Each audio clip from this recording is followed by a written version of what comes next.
নমস্কার, welcome back to Tech Speaker. আমি কৌশিক। তো আজ আমরা আবার কথা বলবো পোকো এক্স থ্রি ব্যাপারে। তার কারণ হচ্ছে পোকো এক্স থ্রির যেটা সেল স্টার্ট হচ্ছে ইন্ডিয়াতে আজ থেকে ফ্লিপকার্টের মাধ্যমে তোমরা পেয়ে যাবে। কিন্তু আমি অনেকবার আমার ভিডিওতে বলেছি যে পোকো এক্স থ্রির সাথে গেলে কী কী প্রফিট তোমাদের হচ্ছে, কী কী পোকো এক্স থ্রির সাথে এই বাজেটে তোমাদেরকে আনলিমিটেড প্রো ফিচার্স কীভাবে দিচ্ছে সেটা আমি আমার আগের ভিডিওতে ডিসকাস করেছি। তোমরা যারা দেখোনি আই বাটনের ডেসক্রিপশন বক্সে এবং ফার্স্ট কমেন্টের লিঙ্ক পেয়ে যাবে, গিয়ে দেখতে পারো। কিন্তু এই ভিডিওটা তোমাদেরকে বলবো কী কী এই বাজেটের সাথে তোমাদেরকে কম্প্রোমাইজ করতে হচ্ছে, এই ফোনটা নিলে তোমরা কি কি পাবে না এই বাজেটের সাথে, সেটা অবশ্যই এই ভিডিওটা দেখলে তোমরা জানতে পেরে যাবে। ভিডিওটা অবশ্যই লাস্ট অবধি দেখতে পারো যদি তোমরা ফোনটা কেনার পরিকল্পনা ফিউচারে নিয়ে থাকো, বা তোমাদের বন্ধুদের মধ্যে কেউ যদি নিয়ে থাকে তাদেরকে বোঝানোর জন্য অবশ্যই তোমরা ভিডিওটা দেখতে পারো।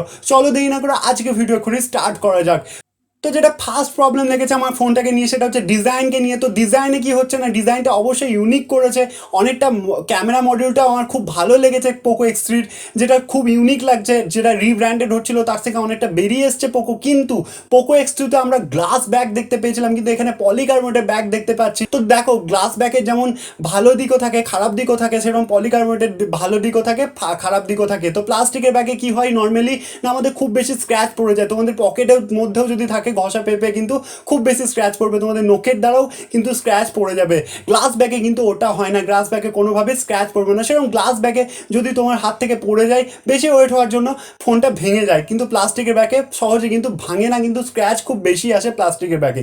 কিন্তু গ্লাস ব্যাগে একটা বেনিফিট এটাই যে তোমাদের ফোনটাকে অনেক প্রিমিয়াম ফিল দেবে, মানে হাতে যদি ধরো ইন হ্যান্ড ফিলটা মনে হবে যে একটা প্রিমিয়াম ফোন কিন্তু তোমরা ধরে আছো, যেটা প্লাস্টিকের ব্যাগের সাথে কিন্তু তোমাদের মনে হবে না। তো পোকো এক্স থ্রির সাথে কিন্তু প্লাস্টিকের ব্যাগ পাচ্ছ, বাট পোকো এক্স টুতে কিন্তু আমরা গ্লাস ব্যাগ পেয়েছিলাম। এটা আমার একটু খারাপ লেগেছে। আর সেকেন্ড যে খারাপটা লেগেছে সেটা হচ্ছে পোকোর ব্র্যান্ডিংটা। গোটা ফোন মানে ব্যাক সাইডে যদি দেখো অর্ধেক ফোন জুড়ে পোকোর ব্র্যান্ডিং আছে। যদি আমরা বড় কোম্পানির কাছে দেখি যেমন স্যামসাং, ওয়ান প্লাস, তাদের কিন্তু ব্র্যান্ডিং এত বড় জুড়ে থাকে না, জাস্ট একটা ছোট্ট জায়গা জুড়ে থাকে। ইভেন অ্যাপেলেরও ব্র্যান্ডিং এত বড় জায়গা জুড়ে থাকে না। তো তাদের কোম্পানিগুলো কিন্তু দেখানোর মতো কোম্পানি, কিন্তু এই কোম্পানিটা এত বড় কোম্পানি। অবশ্যই পোকো ভালো কোম্পানি, বাট দেখানোর মতো কিছু নয় যে শো অফ করবো কোম্পানিটাকে নিয়ে, ব্র্যান্ডটাকে নিয়ে, সেরকম কিছু নয় কিন্তু। তো আমার মনে হয় যেটা লং টার্মের জন্য বেনিফিট কিন্তু কাস্টমারদের হবে না। একটু বোরিং বোরিং ফিল আসবে, যে গোটা জায়গাটা জুড়ে যদি পোকোর ব্র্যান্ডিং থাকে, ওখানে যেমন আগে পোকো এক্স টুর সাথে যেমন করেছিল যে একটু ছোট জায়গা জুড়ে করেছিল, সেরকম যদি করতো ডিজাইনটা আরও বেশি অ্যাট্রাকটিভ লাগতো বলে আমার মনে হয়। এরপর যদি সেকেন্ড পয়েন্টের কথা বলি, এখানে যেটা হাইব্রিড সিম স্লট তোমরা পেয়ে যাবে। এখানে ট্রিপল কার্ডের সিম স্লট কিন্তু তোমরা পাবে না। তো ফোনটার বেস ভেরিয়েন্ট যদি দেখো 664 GB পাবে।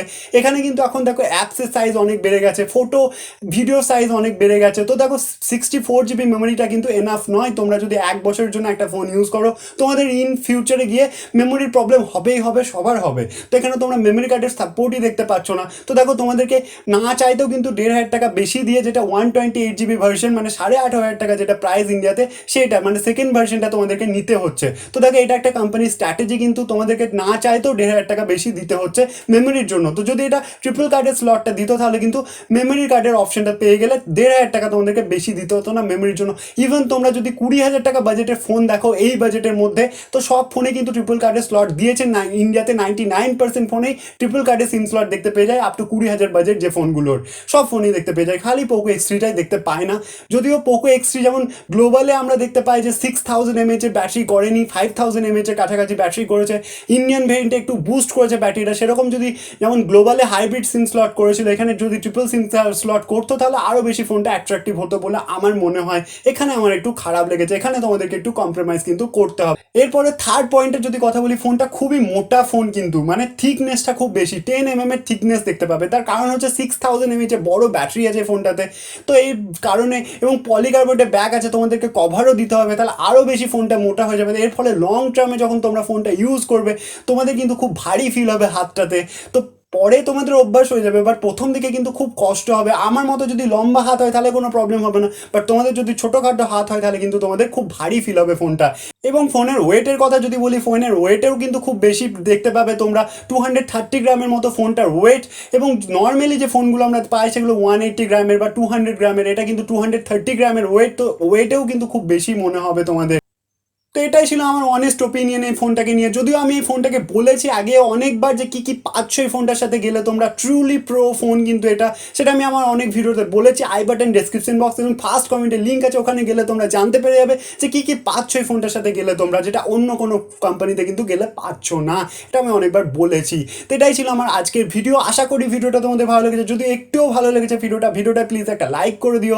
আর নিচে কমেন্ট বক্সে তোমাদের অপিনিয়ন আমাকে লিখে জানাতে পারো যে তোমাদের আমার সাথে একমত কি না, তোমরা অন্য কিছু ভাবে, সেটা আমাকে অবশ্যই লিখে জানিও কমেন্ট বক্সে। এবং চ্যানেলটা অবশ্যই সাবস্ক্রাইব করে দিও এরকম ডেলি টেক আপডেট পাওয়ার জন্য বাংলাতে। Thanks for watching, tata.